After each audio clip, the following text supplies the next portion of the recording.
Sud Radio, les vraies voix qui font bouger la France. 19h-20h, les vraies voix qui font rouler la France. Il va falloir que cette voiture soit performante. Vous voyez l'automobile derrière moi? On va pas s'engueuler pour une bagnole. Eh bien, elle est absolument impeccable. Nous avons les béquilles, ce qu'on appelle les béquilles. L'auto, monsieur Fernand, l'auto. Eh bien, avec ça, vous êtes sur une autre galaxie. Ah ouais. Ça pousse.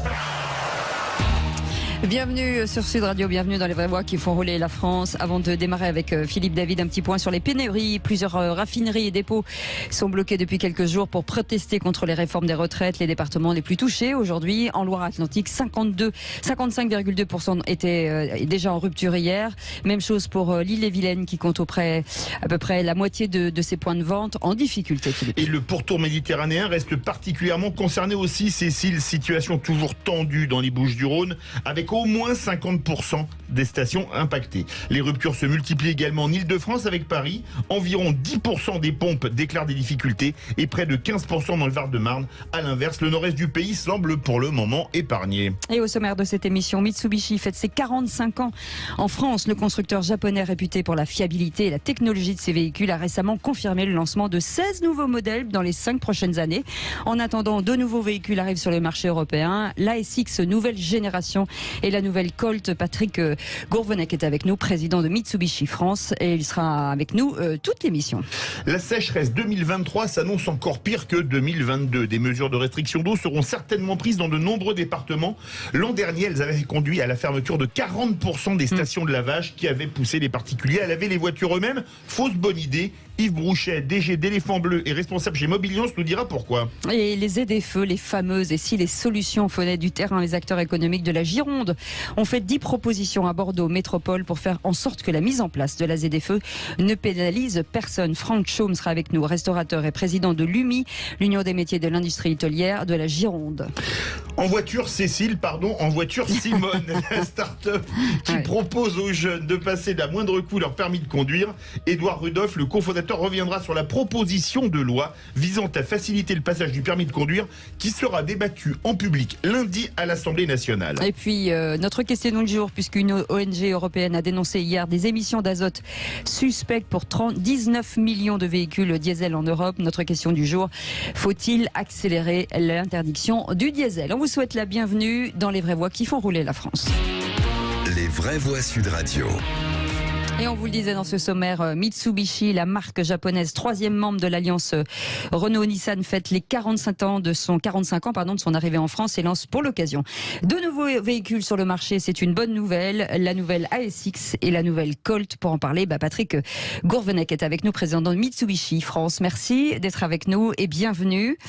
Bonsoir. Bonjour. Ans, oui, bonsoir. Bonsoir. 45 ans, ça se fête. Voilà, 45 ans, effectivement, ça se fait. J'ai l'impression que l'image de Mitsubishi aujourd'hui, c'est ancré en France. Mais quel regard ont les Français face à cette marque? C'est une marque, comme vous le disiez très bien, qui a une bonne réputation. D'abord parce qu'il y a eu les rallyes, les fameux Pajero. Oui, il y a eu la compétition quand même qui a bien installé la marque et l'image.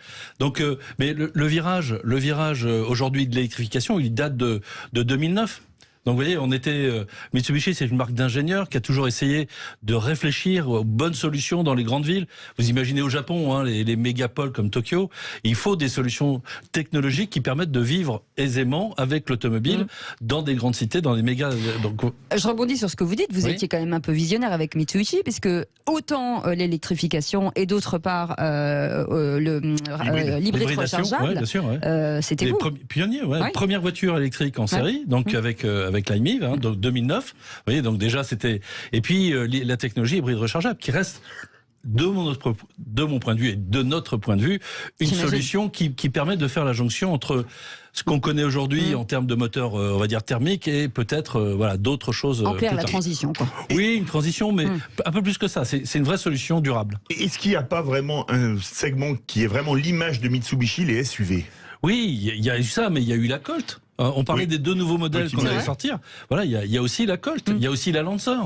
Donc ça n'est pas que du SUV et c'est certainement pas que du 4x4. Parce qu'encore une fois, on a été des pionniers en En électrification, pardon, et on a toujours réussi à s'adapter, en tout cas à trouver la bonne combinaison. Ouais. Alors je le disais dans le sommaire, deux voitures qui arrivent. La SX, alors vous surfez la SX. Alors pour ceux qui la connaissent pas aujourd'hui, c'est la Capture Renault.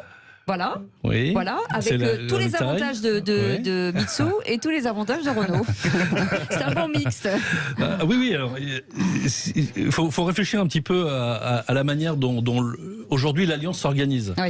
Donc l'Alliance s'est organisée, et effectivement, chaque marque va chercher dans les autres marques de l'Alliance les technologies qui sont appropriées. Il y a donc Renault, Nissan, Mitsubishi, Dacia. Alors Renault qui inclut Dacia, Nissan et Mitsubishi. Donc c'est ces trois marques, ces trois groupes en fin de compte qui se sont alliés, d'où le nom de l'alliance, pour effectivement profiter entre guillemets des recherches et développements de chacune des marques, des usines, de la fabrication, etc. Donc il y a une vraie réflexion qui a été faite et menée pour le marché français, et qui est de dire, évidemment, la plateforme Renault qui existe aujourd'hui, elle correspond parfaitement à nos besoins de mobilité, et il était intelligent de pouvoir profiter de cette plateforme. Elle est produite pas très loin, en Europe.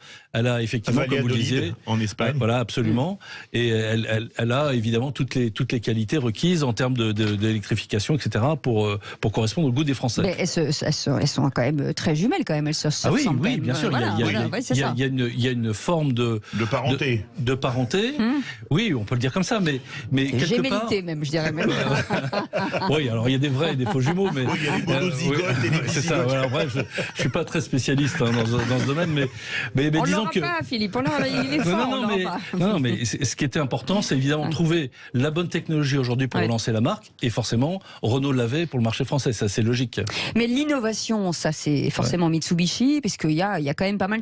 On a l'impression que chez Mitsubishi, c'est le tout compris, ce qui n'était pas le cas avec Renault. C'est-à-dire que vous arrivez avec des voitures où il n'y a pas forcément d'options, c'est tout compris, c'est comme ça. Alors, effectivement, alors nous on s'adresse à une clientèle quand même qui existe, qui est attirée par Mitsubishi, donc et cette clientèle-là, on a l'habitude de lui proposer des voitures toutes complètes. Oui, c'est ça. Donc, avec les options incluses. Il n'y a pas d'option, à part la peinture métallisée, si vous souhaitez avoir des peintures un peu différentes. Mais voilà, c'est l'idée d'avoir une simplification.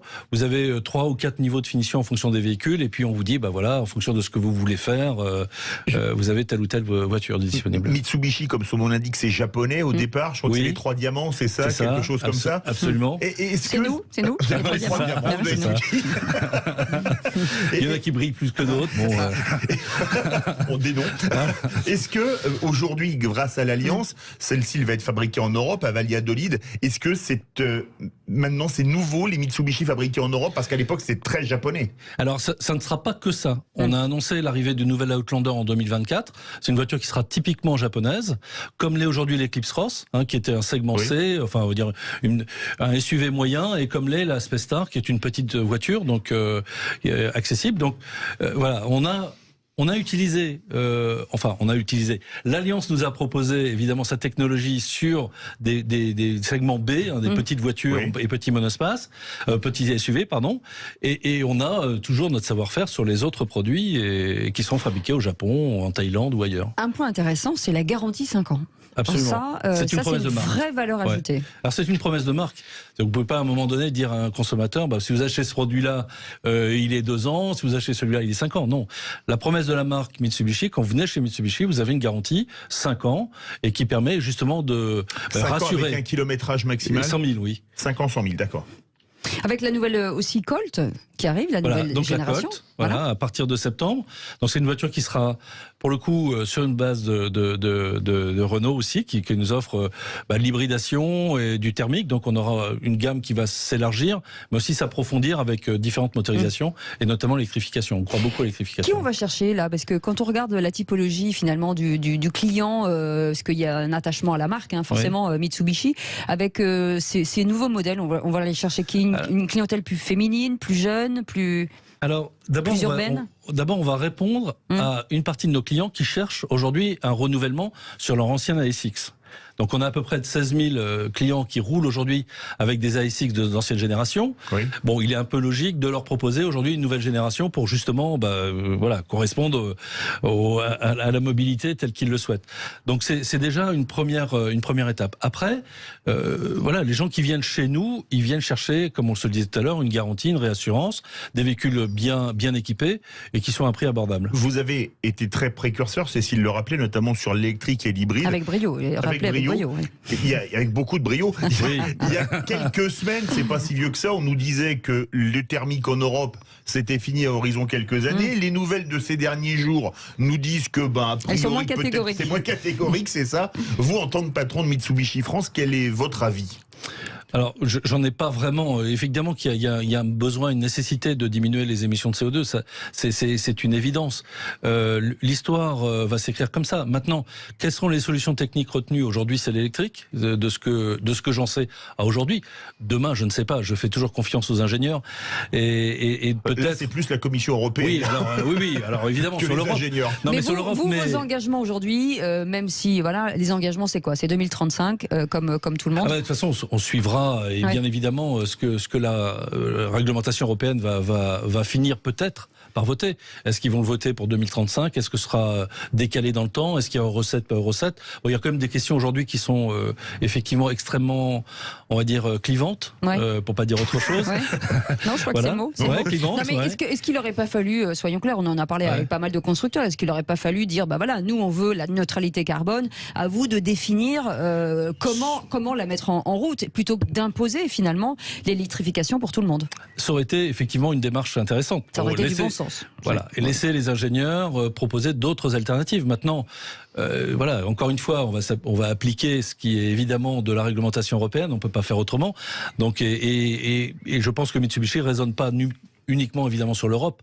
La baisse des émissions de carbone, elle concerne l'ensemble de la production mondiale. Donc il y a une vraie nécessité de s'inscrire dans une diminution durable. Il y a un petit pick-up là qui tourne 100% électrique, qui est masqué pour l'instant. On n'en parle pas, on fait comme si de rien n'était. Le futur L200. Un petit mot quand même. On regarde, on dit rien.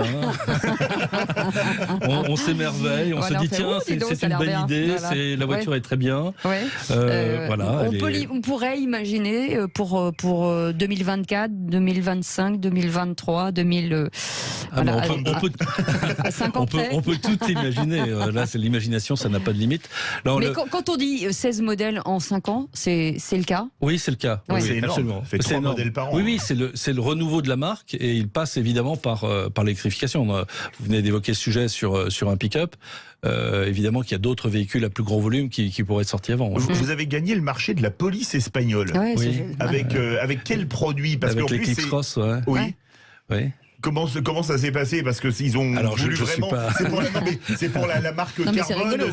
Oui, bien sûr, parce que c'est une voiture qui permet de rouler en ville à 100% électrique. Donc clairement, il n'y a pas d'émission de CO2. Si vous utilisez bien cette automobile, elle est formidable. Et quand vous avez besoin de l'énergie, quand vous avez besoin de sortir de la ville, etc., vous pouvez sans aucun problème partir sur l'autoroute avec l'autonomie. Avec l'autonomie. Juste un mot sur les bornes aujourd'hui. Il faut que le déploiement s'accélère, franchement, pour vous constructeurs en général, de dire nous, c'est peut-être aussi encore un frein aujourd'hui de vendre de l'électrique? Alors, ça l'est de moins en moins, bien sûr, mais ça le reste encore, et notamment sur l'expérience qu'ont les clients de véhicules électriques, c'est quelque chose qu'il faudra de toute façon renforcer, ce maillage. Ce maillage, oui. Alors, à la fois un maillage sur les stations, mais surtout sur des grosses puissances, quoi. Vous restez avec nous, bien entendu, jusqu'à la fin de. On va vous, bien sûr. Vous pouvez partir comme vous voulez. Vous êtes libre. Patrick Gourvenec, merci beaucoup, président de Mitsubishi France. Dans un instant, on va revenir sur la sécheresse 2023. Vous savez que les restrictions d'eau vont empêcher certainement les entreprises de lavage automobile, comme Éléphant Bleu par exemple. Yves Bouchet sera avec nous pour en parler et nous proposer des solutions. Parce que de laver vos voitures vous-même, c'est un mauvais choix choix et on vous expliquera pourquoi. Et c'est important d'en parler. Il sera avec nous dans quelques instants. À tout de suite. Merci de votre fidélité. On parle automobile, vous savez, tous les jeudis soirs avec Philippe David de 19h à 20h et vous êtes les bienvenus si vous aimez l'automobile ou si vous avez envie d'en apprendre un petit peu plus. On a gardé Patrick Gourvenec qui est avec nous, président de Mitsubishi France. Et puis, vous le savez, chaque année, nous faisons face à des restrictions d'eau dans des périodes de grande sécheresse. Selon les prévisions, l'année 2023 ne sera pas épargnée. Les stations de lavage non plus. Yves Brouchet est avec nous, directeur général d'Éléphant Bleu et membre de la commission lavage chez Mobiliance. Bienvenue Yves Brouchet, merci d'être avec nous. Bonsoir. Donc, on le disait, cette situation, on a l'impression que c'est bis repetita d'année en année, et une situation qui est quand même difficile à gérer pour les centres de lavage aujourd'hui, ces restrictions d'eau. Je dirais que c'est évidemment une catastrophe pour les chambres de lavage, mais c'est d'abord une catastrophe sur le plan écologique. Bien sûr. Et malheureusement, en fait, l'État et les pouvoirs publics aujourd'hui ne l'ont pas intégré, ne l'ont pas compris. En fait, la première chose qu'il faut savoir, c'est que nous récupérons en moyenne par voiture, chez Éléphant Bleu, mais pas seulement, 360 grammes de boue fortement polluée par voiture lavée. 360 grammes, c'est, je dirais, un pot, un gros pot de confiture. Qu'est-ce qu'il y a dans ces 360 grammes? En fait, il y a 0,7 grammes de métaux lourds, il y a surtout 20% d'hydrocarbures. Ah oui. Et 0,7 grammes de métaux lourds avec des choses très sympathiques. On a de l'arsenic, du plomb, du mercure, du cadmium, du zinc. Donc il y a en fait une vraie fonction dans les stations de lavage professionnelles qui est la dépollution du parc roulant. D'accord. Yves Brouchet, pour qu'on comprenne bien, pour ceux qui nous écoutent, c'est de dire que si on ne lave pas sa voiture, voilà ce qu'on peut retrouver sur sa voiture si on ne la lave pas. Alors il y a aussi une chose sur laquelle je voulais revenir, c'est que forcément, restriction d'eau, on a déserté les stations de lavage pendant de longs mois, ce qui a créé forcément un gros problème pour ces PME. Et donc les Français se sont mis à laver leur voiture eux-mêmes, ce qui crée aussi un autre problème, Yves Brouchet. Alors, c'est sur un plan toujours... Il est en... On a un petit problème de liaison manifestement avec le Zoom. Là, c'est totalement coincé. Il faut tenter un appel insert téléphonique. Ce qu'on disait la dernière fois, effectivement, le fait de laver sa voiture soi-même, on en parlera avec Yves Brouchet dans quelques instants quand on l'aura récupéré, où on disait que finalement, on ne peut pas maîtriser l'eau, Patrick Gourvenec, maîtriser l'eau, et donc on utilise de l'eau, alors que effectivement les stations de lavage qui sont très calibrées en matière d'utilisation d'eau. Yves, vous êtes avec nous ? Yves ? Oui, voilà. Donc j'étais en train d'expliquer ce que vous ferez mieux que moi, de dire que effectivement quand on lave sa voiture soi-même, il n'y a aucune structure, c'est-à-dire qu'on utilise de l'eau qu'on ne devrait pas utiliser. En fait, il y a deux choses. Il y a d'abord, dans la quantité d'eau utilisée, un lavage à domicile, c'est 340 litres en moyenne. Voilà. Dans un centre de lavage, c'est 130 litres en moyenne. Donc, on a un rapport quasiment de 1 à 3. Et puis surtout, les polluants en fait sont diffusés directement sur son herbe quand on lave dans son jardin, directement sur la route quand on lave devant son pavillon, ou directement dans une cour de ferme ou autre. Donc en fait, on a une vraie problématique de pollution, et j'insiste là-dessus parce que la France ne satisfait pas à ces engagements européens concernant la qualité de ces nappes phréatiques. Et nous sommes persuadés qu'en fait, la pollution diffuse apportée par l'automobile est une des sources de cette pollution. Et Yves Brouchet, une source importante. Donc, un problème, je dirais, de quantité d'eau utilisée quand c'est un lavage à domicile, plus un problème de pollution, surpollution. On a chez Mobiliance fait un estimatif en fait de ces boues récupérées en centre de lavage. C'est 42 millions de tonnes par an qui sont récupérées dans les centres de lavage. Sachant que 42 000 tonnes de boue fortement polluée. Sachant que l'ensemble du parc, c'est une production à peu près de 92 000 tonnes par an. On est en train de parler dans les stations pour la récupération par exemple des motos lourds, on est en train de parler de 94 tonnes par an. D'accord. C'est absolument énorme. Alors, on a beaucoup de mal en fait à se projeter là-dedans, à se projeter dans ces chiffres. Mais quand on sait que simplement le parc véhicule 44 millions de voitures et que il faut trouver des solutions, ça c'est sûr. Philippe Brouchet, l'an dernier, il y avait eu des arrêtés préfectoraux interdisant aux stations de lavage d'ouvrir, dans les stations-service ou celles qui ne font que de lavage, après cet hiver qui a quand même été pas l'hiver le plus pluvieux ou neigeux qu'on ait eu, est-ce qu'il y a à nouveau un danger de fermeture administrative, ce qui mettrait peut-être en danger certaines des stations de lavage, en danger économique bien sûr. Alors oui, et le danger aujourd'hui, il est décuplé par rapport à l'année dernière, et on le comprend bien, puisque en fait il y a une situation de sécheresse qui est pire que celle de l'année dernière. Donc nous avons déjà en fait des prévisions de fermeture, et là on ne parle pas en moyenne de 2 mois comme l'année dernière de fermeture sur les stations, on parle de 6 à 8 mois de fermeture. Et ça vient en fait, et c'est normal, de la politique menée et de la prévention sur la consommation d'eau qui est demandée par le ministre Béchu, le ministère de la Transition écologique. Et encore une fois, c'est bien. Et ça, en fait, débouche avec des restrictions qui, elles, sont pas la bonne solution, très clairement, de fermeture de stations de lavage qui sont très, je dirais, médiatiques. Mais sur le plan écologique, sont une aberration. Alors Yves Brouchet, vous demandez, je crois avec Mobiliance, la création d'un fonds de compensation pour ces pertes, mais à effet rétroactif ou pour l'année 2023 ? Alors, pour l'année 2022, on a certains de nos adhérents qui sont dans une situation catastrophique, c'est-à-dire qu'ils ont perdu pour certains 4 à 6 mois de chiffre d'affaires. Donc, c'est Covid multiplié par 3. Cette année, donc, on a des prévisions de fermeture qui sont de 3 mois, 6 mois. Encore une fois, l'année dernière, les premières fermetures sont arrivées au mois d'août. Cette année, elles arrivent maintenant.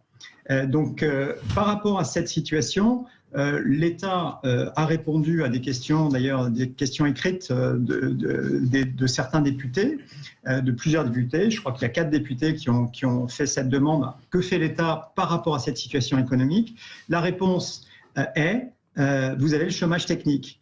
Il y a 10 000 stations en France.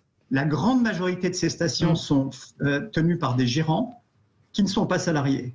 Donc, il y a en fait une méconnaissance, du rôle de la filière, des enjeux écologiques et même en consommation d'eau. En fait, on a tout faux sur un plan économique, sur un plan environnemental et sur un plan social. Je rappelle que sur le plan social, ces fermetures amènent à quoi? Ou des exigences en fait de positionnement de recyclage. Encore une fois, ça peut paraître une bonne idée, c'est une fausse bonne idée. Le recyclage de l'eau sur les stations, on a en fait une consommation d'eau qui est très faible sur les stations. Donc quand on met un recyclage à 120 000 euros sur des stations, ça fait en fait un prix de l'eau recyclée qui est excessivement élevé. Absolument. Et la problématique que nous avons, c'est que on va évidemment être obligé de reporter les pertes sur les fermetures, les investissements qui sont demandés. On a un double effet et on va assister à une augmentation du prix du lavage en station qui donnera exactement l'effet inverse de ce qu'on souhaite, c'est-à-dire une augmentation du lavage à domicile, une augmentation de la consommation d'eau, une augmentation de la pollution. Donc on marche vraiment sur la tête. Absolument. En tout cas, on vous redonnera la parole, bien sûr, pour voir si le dossier avance. Merci beaucoup Yves Brouchet, directeur général d'Éléphant Bleu et membre de la commission lavage chez Mobiliance. Dans un instant, vous restez avec nous. On va revenir sur les ZFE. Est-ce qu'il y a des solutions qui viendraient du terrain, par exemple? Je crois que la réponse est oui. On en parle dans un instant. À tout de suite. Et il y a les vraies voix qui font rouler la France et il y a ceux qui aimeraient bien rouler tout court. Voilà, ça c'est sûr. On en parle aujourd'hui. On va parler de ces ZFE. Et si la solution venait du terrain, en tout cas les acteurs économiques de la Gironde ont fait 10 propositions à Bordeaux métropole pour faire en sorte que la mise en place des ZFE finalement ne pénalise personne. On est en direct avec Franck Chaumès, qui est restaurateur et président de l'UMI, l'Union des métiers de l'industrie hôtelière de la Gironde. Bonsoir Franck. Bonsoir. Bonsoir. Merci d'être avec nous en direct. Alors, comment les acteurs économiques de l'agglomération bordelaise se sont-ils réunis, Franck Chaumez? Parce qu'ils ont fait 10 propositions qu'on va décortiquer dans quelques instants. C'est sûr. Écoutez, déjà, on sort il y a tout juste une demi-heure d'une réunion avec le président de la métropole, M. Andiani, ainsi que la mairie de Bordeaux et tous les acteurs économiques, dirons-nous, du monde économique, avec le bâtiment, les transporteurs, la restauration, les artisans, le BTP. Bon, c'est une réunion où il ressort... Est-ce que vous avez entendu? Vous avez été entendu? Oui, on a été entendu. D'abord, c'était une réunion de construction, donc ça nous fait plaisir parce que c'est quand même assez rare. Donc ça a été piloté par la Chambre de commerce de Bordeaux et la Chambre des métiers. Donc très bien organisé, dans le calme. Il n'y a pas eu de revendications, dirons-nous, agressives. Donc il en a été déduit que nous allons maintenant faire une réunion de travail avec une dizaine de personnes pour essayer d'avancer, puisqu'on a avancé, nous, personnellement, toutes nos problématiques.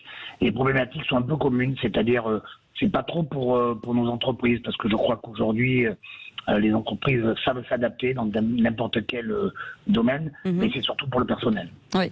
On est avec le patron le président de Mitsubishi France, Patrick Gourvenec, pour toutes les concessions automobiles qui ont, par exemple, de l'occasion aujourd'hui et qui sont intramuros. Ça va aussi être un problème, un souci. Ah oui, c'est un vrai sujet aussi, bien sûr.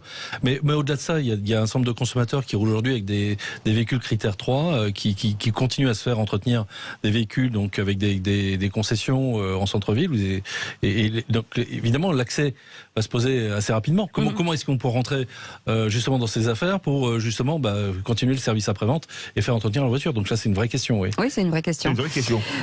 Aujourd'hui, pardon Philippe, allez-y. Pas de problème. Vous avez fait 10 recommandations qui sont très intéressantes. On va en voir quelques-unes. Vous pouvez réagir, Patrick Gourvenec, bien sûr. La première, par exemple, la deuxième, définir un calendrier de déploiement tenant compte des solutions alternatives avec comme échéance l'interdiction du diesel en 2030. 2030, c'est dans 7 ans. Ça permettrait, vous me passerez l'expression, c'est pas un mauvais jeu de mots, aux propriétaires de diesel de respirer un peu et pas de se retrouver avec une véhicule qui ne vaut plus rien et qui devient invendable. Alors, oui, bien évidemment.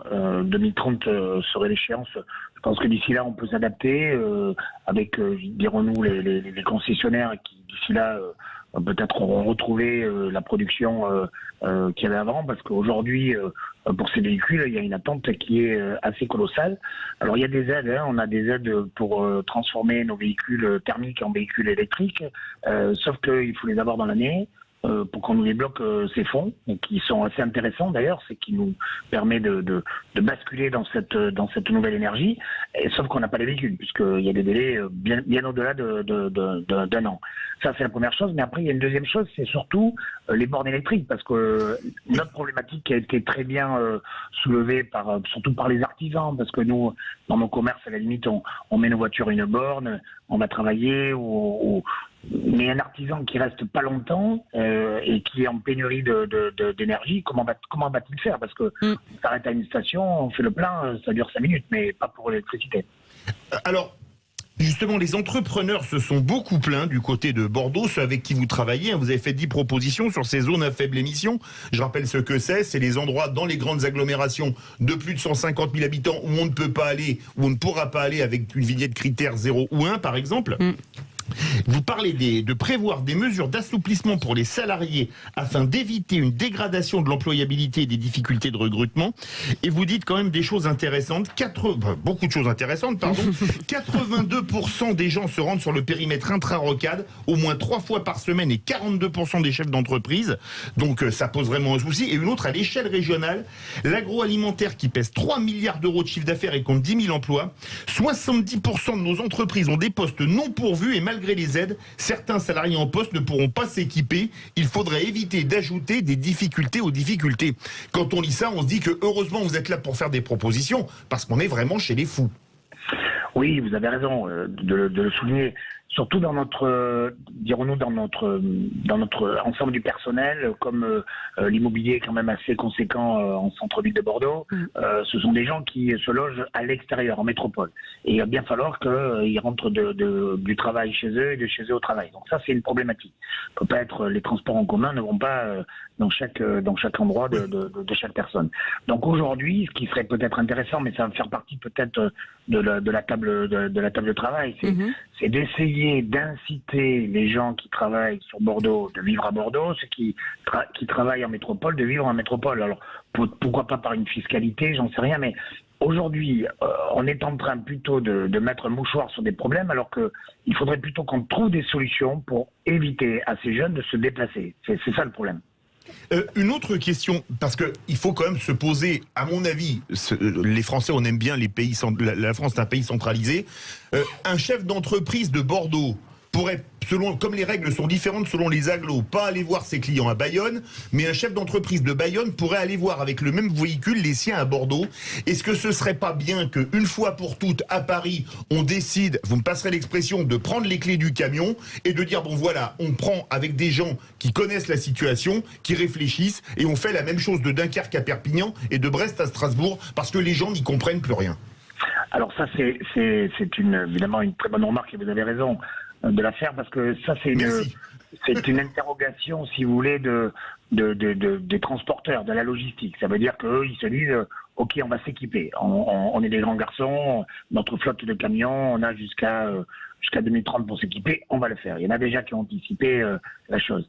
Sauf que si les règles ne sont pas les mêmes, quand ils font au moins l'Aquitaine, mais les camions qui vont à Bayonne pourront rentrer à Bayonne et pas à Toulouse, ou pas à Mont-de-Marsan et à Bordeaux, c'est à n'y rien comprendre. Donc ça, on l'a bien évidemment soulevé au président de la métropole, et évidemment, ça c'est un travail, dirons-nous, politique, mais dans la mesure où nous, les acteurs économiques de notre métropole, pouvant les assister, peut-être que ça portera ses fruits, mais bon, voilà, là c'est vraiment une vraie problématique.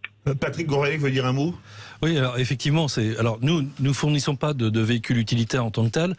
Par contre, je pense effectivement, vous avez totalement raison, à toutes ces personnes qui sont obligées, qui vivent en banlieue et évidemment qui ont des véhicules qui sont sur des catégories qui seront plus acceptées. C'est l'accès à cette mobilité et cette mobilité individuelle qui est l'automobile. Donc là, je reviens, je vais prêcher pour ma paroisse.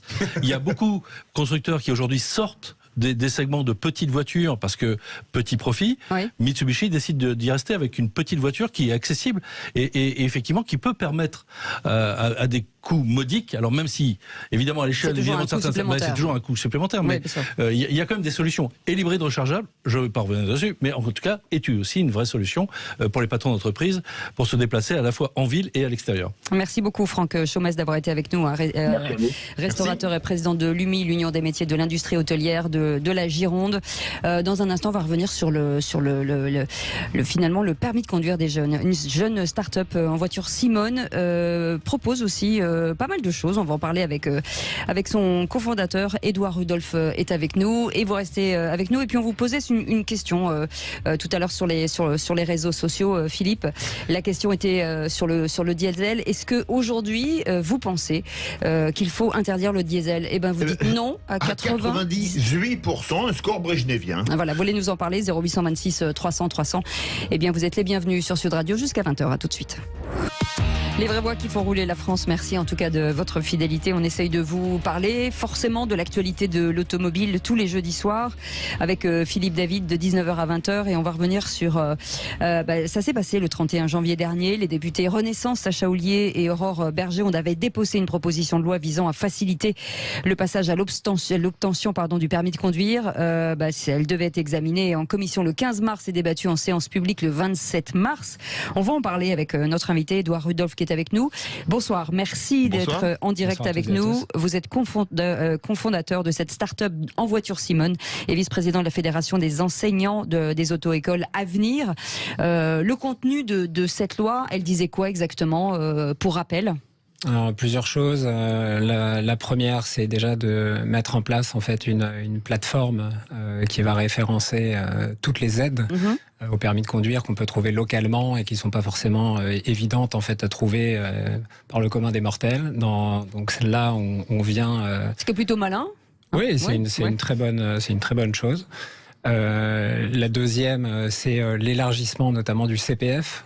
Le CPF, le compte de formation professionnelle. Voilà, le compte personnel de formation qui vous permet donc de financer tout en partie de votre permis de conduire.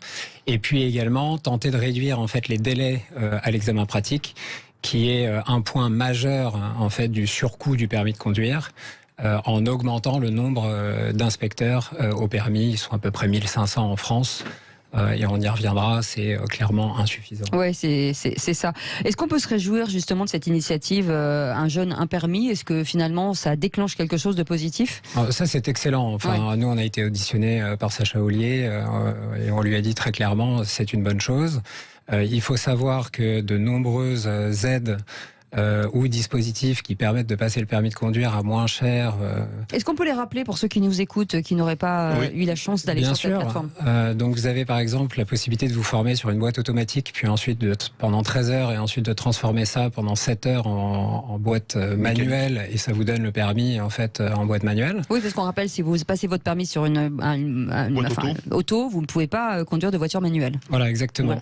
Alors vous avez le permis aussi à 1 € par jour. Oui. Enfin, il y a pas mal de dispositifs comme ça, et il faut savoir que il y a un lobby en fait des auto-écoles traditionnelles contre évidemment en voiture Simone et les auto-écoles en ligne, qui fait que certains dispositifs, dont ceux que je viens de vous citer, sont impossibles en fait chez En Voiture Simone. En voiture en ligne. Donc ça veut dire que vous demandez finalement que ce label en fait soit ouvert, en fait, que les critères soient ouverts en fait aux auto-écoles en ligne dans l'intérêt en fait de nos concitoyens, qui est globalement de baisser le prix du permis de conduire. Là justement, pour baisser les délais, il y a de grosses inégalités sur les délais de passage du permis, qu'on soit en zone rurale ou en zone urbaine. Il y a des gros écarts aujourd'hui. Alors il y a des écarts qui se font par le volume en fait des villes, et en effet localement en fait des inspecteurs sont attribués en fonction de la zone, et pas forcément toujours bien attribués. Donc il y a des zones où les délais peuvent être très longs. Mais des agents publics vont pouvoir faire passer le permis. Est-ce que ça crée pas quand même une inégalité entre ceux qui auront le permis avec un examinateur, on va dire qualifié, diplômé, etc., et un agent public? Est-ce que ça pose pas question? Ils sont censés normalement avoir la même formation. J'aime bien le mot, ils sont censés avoir la même formation. Donc ça, moi j'en serai pas juge, et je pense que l'État fera correctement son travail là-dessus, parce qu'il y a un enjeu de sécurité routière. Moi, ce que je viens plus remettre en question, c'est dans un contexte de déficit budgétaire, en fait, augmenter le nombre d'inspecteurs au permis de conduire en ayant recours à des agents publics ou autres, et pas forcément un bon choix, et d'autant qu'il faut les former, comme vous l'avez justement remarqué, et que ça prend du temps. L'alternative pour vous, ce serait quoi la proposition? L'alternative, c'est ce qui se passe en fait dans d'autres pays européens, et où on voit que ça fonctionne très bien. C'est l'externalisation en fait du passage de l'examen pratique. Donc vous allez en Allemagne, vous allez au Royaume-Uni, vous avez par exemple des sociétés telles que SGS ou DECRA qui font passer le permis de conduire. Ah oui, des boîtes privées, carrément. Exactement. Et ça, en fait, c'est un impact majeur. Ça démocratise, en fait, finalement, le passage du permis. En fait, ça réduit énormément le délai de passage du permis de conduire. Et surtout pour la deuxième présentation, parce qu'il faut savoir que le permis de conduire, c'est beaucoup plus difficile que le bac. C'est 60% de réussite en moyenne. Au premier coup. Voilà. Donc, il y a... très souvent du coup un deuxième passage, et que l'écart en fait de temps entre le premier passage et le deuxième passage est très long. Et c'est là en fait. Quand vous dites très long, pour qu'on se rende compte, c'est quoi? Ça peut être plusieurs mois, c'est ça? Plusieurs mois. Et donc ça veut dire que pendant ces plusieurs mois, il faut continuer en fait à se former. Il faut pas perdre en fait le volant entre guillemets. Donc ça coûte cher. Et ça coûte cher, et ça vient en fait alourdir la note finale, qui est déjà très substantielle, parce que il faut débourser 1 800 € en moyenne pour obtenir le permis de conduire en France. Ce qui est très très cher. Et c'est une des raisons pour laquelle En Voiture Simone d'ailleurs s'est créé. C'est que le prix était beaucoup trop cher, et chez nous on est quasiment 2 fois moins cher. Mais j'ai regardé, la TVA c'est 20% sur les leçons de conduite. On pourrait pas la passer à 5,5 par exemple pour baisser le coût? C'est une idée. C'est une idée qui a été poussée, mais qui n'a pas, été retenue. Patrick Courvenec, vous, c'est tout bénéfice. Plus il y a de jeunes qui passent le permis, mieux c'est pour les constructeurs aujourd'hui. On va chercher les jeunes aujourd'hui. Alors oui, on va chercher les jeunes, mais on voit bien aussi par cette démarche que je trouve effectivement pleine de bon sens, c'est qu'il y a un besoin de mobilité. Et effectivement, la voiture reste un élément essentiel, un outil de travail, parce qu'il faut se déplacer. Comme vous disiez, les centres-villes sont de plus en plus chers, les jeunes ont énormément de difficultés à se loger dans les centres-villes aujourd'hui, et il faut trouver des solutions de déplacement. Et effectivement, le travail passe par le déplacement. Et donc oui, c'est effectivement une très bonne initiative. Je rebondis là-dessus, parce qu'en effet, il y a beaucoup de gens qui conduisent sans permis pour tout simplement en fait aller à leur travail. Le CPF, donc il y avait un projet de loi aussi qui prévoyait en tout cas, et c'est une disposition qui est encore dans les textes, un reste à charge en fait dans le cadre du CPF. Il y a une étude de la DARES qui a été faite. Donc la DARES, c'est l'Institut d'études du ministère du Travail, qui a déterminé qu'en fait 4 jeunes sur 5 qui avaient utilisé en fait leur CPF n'auraient pas finalement pu payer l'intégralité du permis de conduire sans. Et donc, comme vous le remarquez très justement, eh bien, c'est l'employabilité et la mobilité qui est derrière tout ça. Qui est en jeu.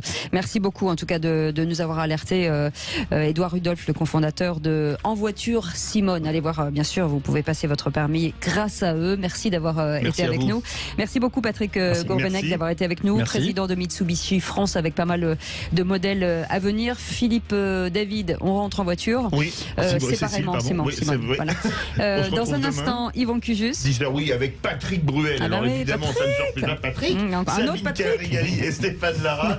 Mais tout de suite, on va parler de votre argent. Conseil de famille, nous, demain, 17h. Absolument. Merci aux équipes de Sud Radio et on vous dit à demain. Salut.